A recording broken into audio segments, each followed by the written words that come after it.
Alright, here's another video on how to use the sine rule. In this one I'm going to use the sine rule to find an unknown angle.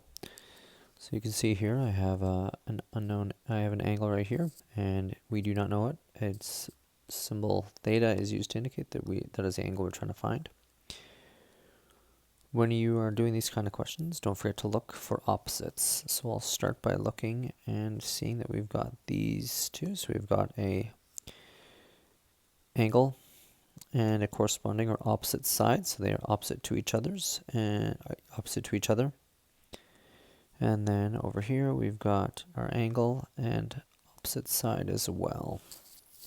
I'm going to take a moment and make sure to label my sides. So there's A, B, and C, and then likewise A, B, and C. Perfect.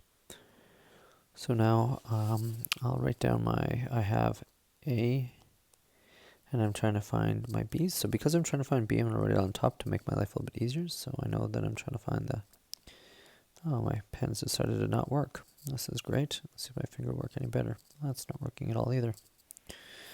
This is fun. Let's see if this all, there we go. Sine of B over B equals the sine of A over A. I'll write in my values now. So we do not know what the sine of theta is, or sine of B is, over 2.9. Then we have the sine of 75 degrees over 4.6. I need to get theta all by itself. For the first step, what I'm going to do is to get theta all by itself is I'm going to get 2.9, which is right over here. So I'm going to get 2.9, and I need to move it over to the side right here. So I need to move it over by doing the opposite of division, which is multiplication. So I'll multiply by 2.9. What I do to one side, I must do to the other.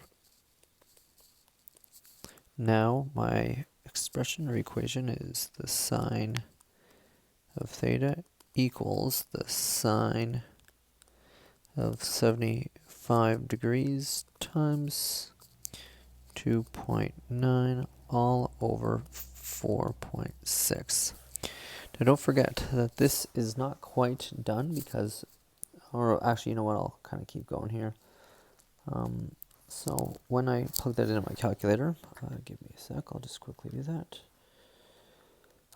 I get the sine of 75 times 2.9 divided by the sine of, let me just delete back, I gotta just backtrack back a bit there, times 2.9 divided by 4.6. So when I get my answer here, I get 0.60895 blah blah blah blah blah. So it kind of keeps going. That's what the sine of theta equals. That's what the sine of theta equals. To find the theta of this, I've got to move sine over.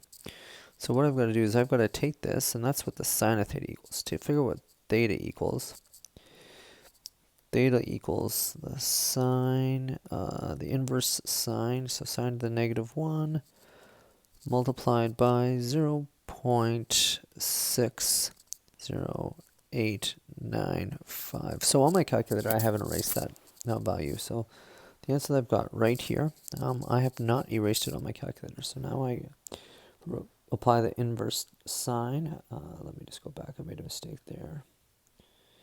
The sine of the answer, close my bracket, and now I get, when I apply the inverse sine, which is right here, when I apply that, I get the value of theta, sine of theta, but the value of theta itself to be, and I'll just kind of write this over here because I've run out of room at the bottom, I got theta to be 37.5 degrees.